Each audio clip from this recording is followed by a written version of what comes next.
వైఎస్ఆర్సీపీ అధ్యక్షుడు వైఎస్ జగన్మోహన్ రెడ్డి సమక్షంలో పలువురు మాజీ ఉద్యోగ సంఘాలకు చెందిన నేతలు వైఎస్ఆర్సీపీలో చేరారు. ఈ సందర్భంగా తాడేపల్లి పార్టీ కేంద్ర కార్యాలయంలో వైఎస్ జగన్ వారికి కండువా కప్పి పార్టీలోకి ఆహ్వానించారు. వైఎస్ఆర్సీపీ ఉద్యోగులు పెన్షనర్స్ విభాగం రాష్ట్ర అధ్యక్షులు నల్లమారు చంద్రశేఖర్ రెడ్డి నేతృత్వంలో ఉద్యోగుల సంఘం మాజీ రాష్ట్ర అధ్యక్షుడు బివి సుబ్బారావు, ఏపీ ఎన్జిఓ సంఘం మాజీ రాష్ట్ర అధ్యక్షుడు బండి శ్రీనివాసరావు, శ్రీకాకుళం జిల్లా మాజీ ఎన్జిఓస్ కార్యదర్శి బి ఉమామహేశ్వరరావు, రెవెన్యూ అసోసియేషన్ మాజీ రాష్ట్ర ఉపాధ్యక్షుడు విజయసింహారెడ్డి, కృష్ణా జిల్లా ఎన్జిఓ సంఘం నాయకుడు తోట సీతారామాంజనేయులు తదితరులు వైసీపీ పార్టీలో చేరారు.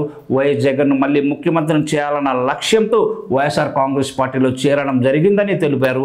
ఉద్యోగుల సమస్యలు, ప్రభుత్వంపై ఉద్యోగ వర్గాల ఆలోచనలో వచ్చిన మార్పులను ఆయనకు వివరించడం జరిగిందన్నారు.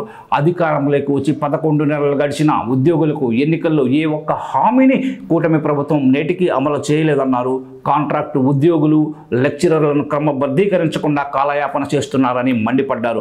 పెన్షనర్లకు ఎన్కాష్మెంట్ ఆఫ్ ఎర్రర్ లీవ్ బెనిఫిట్స్ అండ్ రెగ్యులర్ ఉద్యోగులు పోలీస్ సరెండర్ లీవ్ బెనిఫిట్స్ అమలు కాలేదు, డిఏలు పెండింగ్లో ఉంచారు.